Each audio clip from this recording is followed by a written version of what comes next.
बेनीमाधव सिंह गौरीपुर गांव के जमींदार और नंबरदार थे। उनके पितामह किसी समय बड़े धन धान्य संपन्न थे। गांव का पक्का तालाब और मंदिर, जिनकी अब मरम्मत भी मुश्किल थी, उन्हीं के कीर्ति स्तंभ थे। कहते हैं इस दरवाजे पर हाथी झूमता था। अब उसकी जगह एक बूढ़ी भैंस थी, जिसके शरीर में अस्थि पंजर के सिवा और कुछ शेष न रहा था, पर दूध शायद बहुत देती थी, क्योंकि एक न एक आदमी हांडी लिए उसके सिर पर सवार ही रहता था। बेनीमाधव सिंह अपनी आधी से अधिक संपत्ति वकीलों को भेंट कर चुके थे। उनकी वर्तमान आय 1000 रुपये वार्षिक से अधिक न थी। ठाकुर साहब के 2 बेटे थे। बड़े का नाम श्रीकंठ सिंह था। उसने बहुत दिनों के परिश्रम और उद्योग के बाद BA की डिग्री प्राप्त की थी। अब एक दफ्तर में नौकर था। छोटा लड़का लाल बिहारी सिंह दोहरे बदन का सजीला जवान था, भरा हुआ मुखड़ा, चौड़ी छाती। भैंस का 2 सेर ताजा दूध वह उठकर सबेरे पी जाता था। श्रीकंठ सिंह की दशा बिल्कुल विपरीत थी। इन नेत्रप्रिय गुणों को उन्होंने BA इन्हीं 2 अक्षरों पर न्योछावर कर दिया था। इन 2 अक्षरों ने उनके शरीर को निर्बल और चेहरे को कांतिहीन बना दिया था। इसी से वैद्यक ग्रंथों पर उनका विशेष प्रेम था। आयुर्वेदिक औषधियों पर उनका अधिक विश्वास था। शाम सवेरे उनके कमरे से प्राय खरल की सुरीली कर्ण मधुर ध्वनि सुनाई दिया करती थी। लाहौर और कलकत्ते के वैद्यों से बड़ी लिखा पढ़ी रहती थी। श्रीकंठ इस अंग्रेजी डिग्री के अधिपति होने पर भी अंग्रेजी सामाजिक प्रथाओं के विशेष प्रेमी न थे, बल्कि वह बहुधा बड़े जोर से उसकी निंदा और तिरस्कार किया करते थे। इसी से गांव में उनका बड़ा सम्मान था। दशहरे के दिनों में वह बड़े उत्साह से रामलीला में सम्मिलित होते और स्वयं किसी न किसी पात्र का पाठ लेते थे। गौरीपुर में रामलीला के वही जन्मदाता थे। प्राचीन हिंदू सभ्यता का गुणगान उनकी धार्मिकता का प्रधान अंग था। सम्मिलित कुटुंब के तो वह एकमात्र उपासक थे। आजकल स्त्रियों को कुटुंब में मिलजुल कर रहने की जो अरुचि होती है, उसे वह जाति और देश दोनों के लिए हानिकारक समझते थे। यही कारण था कि गांव की ललनाएं उनकी निंदक थीं। कोई कोई तो उन्हें अपना शत्रु समझने में भी संकोच न करती थीं। स्वयं उनकी पत्नी को ही इस विषय में उनसे विरोध था।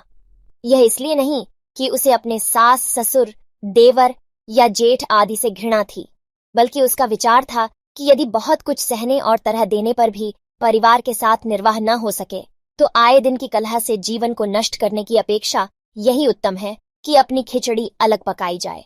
आनंदी एक बड़े उच्च कुल की लड़की थी। उसके बाप एक छोटी सी रियासत के ताल्लुकेदार थे। विशाल भवन, एक हाथी, 3 कुत्ते, बाज, बहरी शिखरे, झाड़ फानूस, आनरेरी मजिस्ट्रेट और रण, जो एक प्रतिष्ठित ताल्लुकेदार के भोग्य पदार्थ हैं, सभी यहाँ विद्यमान थे।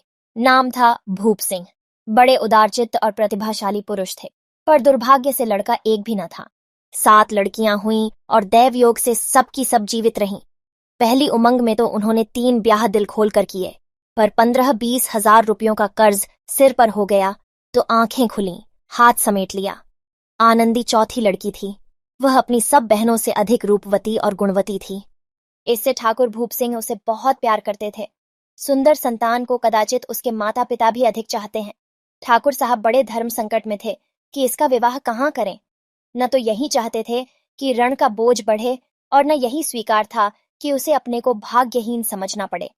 एक दिन श्रीकंठ उनके पास किसी चंदे का रुपया मांगने आए। शायद नागरी प्रचार का चंदा था। भूप सिंह उनके स्वभाव पर रीझ गए और धूमधाम से श्रीकंठ सिंह का आनंदी के साथ ब्याह हो गया।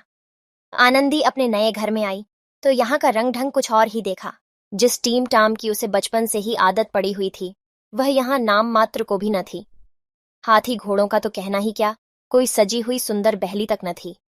रेशमी स्लीपर साथ लाई थी, पर यहाँ बाग कहाँ। मकान में खिड़कियां तक न थीं, न जमीन पर फर्श, न दीवार पर तस्वीरें। ये एक सीधा सादा देहाती गृहस्थी का मकान था, किंतु आनंदी ने थोड़े ही दिनों में अपने को इस नई अवस्था के ऐसा अनुकूल बना लिया मानो उसने विलास के सामान कभी देखे ही न थे। एक दिन दोपहर के समय लाल बिहारी सिंह 2 चिड़ियां लिए हुए आया और भाभी से बोला, जल्दी से पका दो, मुझे भूख लगी है। आनंदी भोजन बनाकर उसकी राह देख रही थी। अब वह नया व्यंजन बनाने बैठी। हांडी में देखा तो घी पाव भर से अधिक न था। बड़े घर की बेटी किफायत क्या जाने। उसने सब घी मांस में डाल दिया। लाल बिहारी खाने बैठा तो दाल में घी न था। बोला, दाल में घी क्यों नहीं छोड़ा? आनंदी ने कहा, घी सब मांस में पड़ गया। लाल बिहारी जोर से बोला, अभी परसों घी आया है, इतना जल्द उठ गया? आनंदी ने उत्तर दिया। आज तो कुल पाव भर रहा होगा। वह सब मैंने मांस में डाल दिया। जिस तरह सूखी लकड़ी जल्दी से जल उठती है, उसी तरह क्षुद्धा से बावला मनुष्य जरा जरा सी बात पर तिनक जाता है। लाल बिहारी को भावज की यह ढिठाई बहुत बुरी मालूम हुई। तिनक कर बोला, मैके में तो चाहे घी की नदी बहती हो, स्त्री गालियां सह लेती हैं, मार भी सह लेती हैं, पर मैके की निंदा उनसे नहीं सही जाती। आनंदी मुंह फेर कर बोली, हाथी मरा भी तो 9 लाख का, वहां इतना घी नित्य नाई का हार खा जाते हैं। लाल बिहारी जल गया, थाली उठाकर पलट दी और बोला, जी चाहता है जीप पकड़कर खींच लूं। आनंदी को भी क्रोध आ गया, मुंह लाल हो गया। बोली, वह होते तो आज इसका मजा चखाते। अब अनपढ़ उजड़ ठाकुर से न रहा गया। उसकी स्त्री एक साधारण जमींदार की बेटी थी। जब जी चाहता उस पर हाथ साफ कर लिया करता था। खड़ाऊं उठाकर आनंदी की ओर जोर से फेंकी और बोला, जिसके गुमान पर भूली हुई हो उसे भी देखूंगा और तुम्हें भी। आनंदी ने हाथ से खड़ाऊं रोकी, सिर बच गया, पर उंगली में बड़ी चोट आई। क्रोध के मारे हवा से हिलते पत्ते की भांति कांपती हुई अपने कमरे में आकर खड़ी हो गई। स्त्री का बल और साहस, मान और मर्यादा पति तक है। उसे अपने पति के ही बल और पुरुषत्व का घमंड होता है। आनंदी खून का घूंट पीकर रह गई। श्रीकंठ सिंह शनिवार को घर आया करते थे। बृहस्पति को यह घटना हुई थी। 2 दिन तक आनंदी कोप भवन में रही, न कुछ खाया न पिया, उनकी बाट देखती रही। अंत में शनिवार को वह नियमानुकूल संध्या समय घर आए और बाहर बैठकर कुछ इधर उधर की बातें, कुछ देशकाल संबंधी समाचार तथा कुछ नए मुकदमों आदि की चर्चा करने लगे। ये वार्तालाप 10 बजे रात तक होता रहा। गांव के भद्र पुरुषों को इन बातों में ऐसा आनंद मिलता था कि खाने पीने की भी सुधि न रहती थी। श्रीकंठ को पिंड छुड़ाना मुश्किल हो जाता था। ये 2-3 घंटे आनंदी ने बड़े कष्ट से काटे। किसी तरह भोजन का समय आया। पंचायत उठी। एकांत हुआ तो लाल बिहारी ने कहा, भैया आप जरा भाभी को समझा दीजिएगा कि मुंह संभाल कर बातचीत किया करें, नहीं तो एक दिन अनर्थ हो जाएगा। बेनी माधव सिंह ने बेटे की ओर साक्षी दी। हाँ, बहू बेटियों का यह स्वभाव अच्छा नहीं कि मर्दों के मुंह लगे। लाल बिहारी, वह बड़े घर की बेटी हैं, तो हम भी कोई कुर्मी का हार नहीं है। श्रीकंठ ने चिंतित स्वर से पूछा, आखिर बात क्या हुई? लाल बिहारी ने कहा, कुछ भी नहीं, यों ही आप उलझ पड़ी। मैके के सामने हम लोगों को कुछ समझती ही नहीं। श्रीकंठ खा पी कर आनंदी के पास गए। वह भरी बैठी थी। यह हजरत भी कुछ तीखे थे। आनंदी ने पूछा, चित्त तो प्रसन्न है? श्रीकंठ बोले, बहुत प्रसन्न है, पर तुमने आजकल घर में यह क्या उपद्रव मचा रखा है? आनंदी की त्योरियों पर बल पड़ गए। झुंझलाहट के मारे बदन में ज्वाला सी दहक उठी। बोली, जिसने तुमसे यह आग लगाई है उसे पाऊं, मुंह झुलस दूं। श्रीकंठ, इतनी गर्म क्यों होती हो? बात तो कहो। आनंदी, क्या कहूं, ये मेरे भाग्य का फेर है। नहीं तो गवार छोकरा, जिसको चपरासगिरी करने का भी शहुर नहीं, मुझे खड़ाऊं से मारकर यूं न अकड़ता। श्रीकंठ, सब हाल साफ साफ कहो तो मालूम हो, मुझे तो कुछ पता नहीं। आनंदी, परसों तुम्हारे लाडले भाई ने मुझसे मांस पकाने को कहा। घी हांडी में पाव भर से अधिक न था। वह सब मैंने मांस में डाल दिया। जब खाने बैठा तो कहने लगा, दाल में घी क्यों नहीं है? बस इसी पर मेरे मैके को बुरा भला कहने लगा। मुझसे न रहा गया। मैंने कहा कि वहां इतना घी तो नाई का हार खा जाते हैं और किसी को जान भी नहीं पड़ता। बस इतनी सी बात पर इस अन्यायी ने मुझ पर खड़ाऊं फेंक मारी। यदि हाथ से न रोक लूं तो सिर फट जाए। उसी से पूछो, मैंने जो कुछ कहा है वह सच है या झूठ? श्रीकंठ की आंखें लाल हो गईं। बोले, यहां तक हो गया, इस छोकरे का यह साहस। आनंदी स्त्रियों के स्वभावानुसार रोने लगी, क्योंकि आंसू उनकी पलकों पर रहते हैं। श्रीकंठ बड़े धैर्यवान और शांति पुरुष थे। उन्हें कदाचित ही कभी क्रोध आता था। स्त्रियों के आंसू पुरुष की क्रोधाग्नि भड़काने में तेल का काम देते हैं। रात भर करवटें बदलते रहे। उद्विग्नता के कारण पलक तक नहीं झपकी। प्रातःकाल अपने बाप के पास जाकर बोले, दादा, अब इस घर में मेरा निर्वाह न होगा। इस तरह की विद्रोहपूर्ण बातें कहने पर श्रीकंठ ने कितनी ही बार अपने कई मित्रों को आड़े हाथों लिया था, परंतु दुर्भाग्य, आज उन्हें स्वयं वे ही बातें अपने मुंह से कहनी पड़ी। दूसरों को उपदेश देना भी कितना सहज है। बेनी माधव सिंह घबरा उठे और बोले, क्यों श्रीकंठ? इसलिए कि मुझे भी अपनी मान प्रतिष्ठा का कुछ विचार है। आपके घर में अब अन्याय और हठ का प्रकोप हो रहा है। जिनको बड़ों का आदर सम्मान करना चाहिए वे उनके सिर चढ़ते हैं। मैं दूसरे का नौकर ठहरा घर पर रहता नहीं। यहाँ मेरे पीछे स्त्रियों पर खड़ाऊं और जूतों की बौछारें होती हैं। कड़ी बात तक चिंता नहीं, कोई एक की दो कह ले, वहां तक मैं सह सकता हूं, किंतु यह कदापि नहीं हो सकता कि मेरे ऊपर लात घूंसे पड़े और मैं दम न मारूं। बेनी माधव सिंह कुछ जवाब न दे सके। श्रीकंठ सदैव उनका आदर करते थे। उनके ऐसे तेवर देखकर बूढ़ा ठाकुर अवाक रह गया। केवल इतना ही बोला, बेटा, तुम बुद्धिमान होकर ऐसी बातें करते हो? स्त्रियां इस तरह घर का नाश कर देती हैं। उनको बहुत सिर चढ़ाना अच्छा नहीं।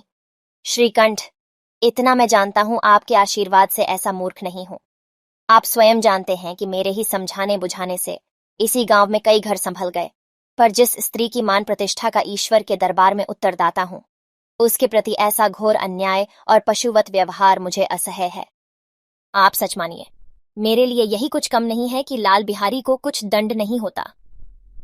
अब बेनी माधव सिंह भी गरमाए, ऐसी बातें और न सुन सके। बोले, लाल बिहारी तुम्हारा भाई है, उससे जब कभी भूल चूक हो उसके कान पकड़ो, लेकिन श्रीकंठ, लाल बिहारी को मैं अब अपना भाई नहीं समझता। बेनी माधव सिंह, स्त्री के पीछे? श्रीकंठ, जी नहीं, उसकी क्रूरता और अविवेक के कारण। दोनों कुछ देर चुप रहे। ठाकुर साहब लड़के का क्रोध शांत करना चाहते थे, लेकिन यह नहीं स्वीकार करना चाहते थे कि लाल बिहारी ने कोई अनुचित काम किया है। इसी बीच में गांव के और कई सज्जन हुक्के चिलम के बहाने वहां आ बैठे। कई स्त्रियों ने जब यह सुना कि श्रीकंठ पत्नी के पीछे पिता से लड़ने को तैयार हैं, तो उन्हें बड़ा हर्ष हुआ। दोनों पक्षों की मधुर वाणियां सुनने के लिए उनकी आत्माएं तिलमिलाने लगीं। गांव में कुछ ऐसे कुटिल मनुष्य भी थे जो इस कुल की नीतिपूर्ण गति पर मन ही मन जलते थे। वे कहा करते थे, श्रीकंठ अपने बाप से दबता है, इसीलिए वह दब्बू है। उसने विद्या पढ़ी, इसलिए वह किताबों का कीड़ा है। बेनी माधव सिंह उसकी सलाह के बिना कोई काम नहीं करते, ये उनकी मूर्खता है। इन महानुभावों की शुभकामनाएं आज पूरी होती दिखाई दी। कोई हुक्का पीने के बहाने और कोई लगान की रसीद दिखाने आकर बैठ गया। बेनी माधव सिंह पुराने आदमी थे, इन भावों को ताड़ गए। उन्होंने निश्चय किया, चाहे कुछ ही क्यों ना हो, इन द्रोहियों को ताली बजाने का अवसर न दूंगा। तुरंत कोमल शब्दों में बोले, बेटा, मैं तुमसे बाहर नहीं हूं, तुम्हारा जो जी चाहे करो। अब तो लड़के से अपराध हो गया। इलाहाबाद का अनुभव रहित झल्लाया हुआ ग्रेजुएट इस बात को न समझ सका। उसे डिबेटिंग क्लब में अपनी बात पर आ अड़ने की आदत थी। इन हथकंडों की उसे क्या खबर। बाप ने जिस मतलब से बात पलटी थी वह उसकी समझ में न आया। बोला, लाल बिहारी के साथ अब इस घर में नहीं रह सकता। बेनी माधव, बेटा, बुद्धिमान लोग मूर्खों की बात पर ध्यान नहीं देते। वह बेसमझ लड़का है, उससे जो कुछ भूल हुई उसे तुम बड़े होकर क्षमा करो।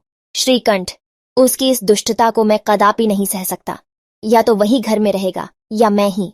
आपको यदि वह अधिक प्यारा है तो मुझे विदा कीजिए, मैं अपना भार खुद संभाल लूंगा। यदि मुझे रखना चाहते हैं तो उससे कहिए जहां चाहे चला जाए, बस ये मेरा अंतिम निश्चय है। लाल बिहारी सिंह दरवाजे की चौखट पर चुपचाप खड़ा बड़े भाई की बातें सुन रहा था। वह उनका बहुत आदर करता था। उसे कभी इतना साहस न हुआ था कि श्रीकंठ के सामने चारपाई पर बैठ जाए, हुक्का पी ले या पान खा ले। बाप का भी वह इतना मान न करता था। श्रीकंठ का भी उस पर हार्दिक स्नेह था। अपने होश में उन्होंने कभी उसे घुड़का तक न था। जब वह इलाहाबाद से आते तो उसके लिए कोई न कोई वस्तु अवश्य लाते। मुकद्दर की जोड़ी उन्होंने ही बनवा दी थी। पिछले साल जब उसने अपने से ड्योढ़े जवान को नागपंचमी के दिन दंगल में पछाड़ दिया तो उन्होंने पुलकित होकर अखाड़े में ही जाकर उसे गले लगा लिया था। 5 रुपये के पैसे लुटाए थे।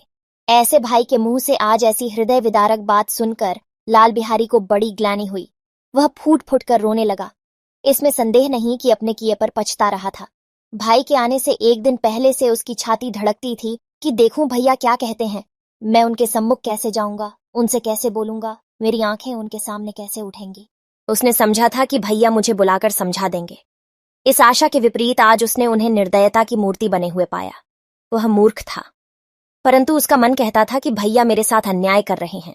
यदि श्रीकंठ उसे अकेले में बुलाकर 2-4 बातें कह देते, इतना ही नहीं 2-4 तमाचे भी लगा देते तो कदाचित उसे इतना दुख न होता। पर भाई का यह कहना कि अब मैं इसकी सूरत नहीं देखना चाहता, लाल बिहारी से सहा न गया। वह रोता हुआ घर आया। कोठरी में जाकर कपड़े पहने, आंखें पोंछी, जिसमें कोई यह न समझे कि रोया था। तब आनंदी के द्वार पर आकर बोला, भाभी, भैया ने निश्चय किया है कि वह मेरे साथ इस घर में न रहेंगे। अब वह मेरा मुंह नहीं देखना चाहते, इसलिए अब मैं जाता हूं। उन्हें फिर मुंह न दिखाऊंगा। मुझसे जो कुछ अपराध हुआ उसे क्षमा करना। ये कहते कहते लाल बिहारी का गला भर आया। जिस समय लाल बिहारी सिंह सिर झुकाए आनंदी के द्वार पर खड़ा था, उसी समय श्रीकंठ सिंह भी आंखें लाल किए बाहर से आए। भाई को खड़ा देखा तो घृणा से आंखें फेर लीं और कतरा कर निकल गए, मानो उसकी परछाई से दूर भागते हों। आनंदी ने लाल बिहारी की शिकायत तो की थी, लेकिन अब मन में पछता रही थी। वह स्वभाव से ही दयावती थी। उसे इसका तनिक भी ध्यान न था कि बात इतनी बढ़ जाएगी। वह मन में अपने पति पर झुंझला रही थी कि यह इतने गर्म क्यों होते हैं। उस पर यह भय भी लगा हुआ था कि कहीं मुझसे इलाहाबाद चलने को कहें तो कैसे क्या करूंगी। इस बीच में जब उसने लाल बिहारी को दरवाजे पर खड़े यह कहते सुना कि अब मैं जाता हूं, मुझसे जो कुछ अपराध हुआ क्षमा करना, तो उसका रहा सहा क्रोध भी पानी हो गया। वह रोने लगी। मन का मैल धोने के लिए नयन जल से उपयुक्त और कोई वस्तु नहीं है। श्रीकंठ को देखकर आनंदी ने कहा, लाला बाहर खड़े बहुत रो रहे हैं। श्रीकंठ, तो मैं क्या करूं? आनंदी, भीतर बुला लो, मेरी जीभ में आग लगे। मैंने कहां से यह झगड़ा उठाया? श्रीकंठ, मैं न बुलाऊंगा। आनंदी, पछताओगे। उन्हें बहुत ग्लानि हो गई है, ऐसा ना हो कहीं चल दें। श्रीकंठ न उठे। इतने में लाल बिहारी ने फिर कहा, भाभी, भैया से मेरा प्रणाम कह दो। वह मेरा मुंह नहीं देखना चाहते, इसलिए मैं भी अपना मुंह उन्हें न दिखाऊंगा। लाल बिहारी इतना कहकर लौट पड़ा और शीघ्रता से दरवाजे की ओर बढ़ा।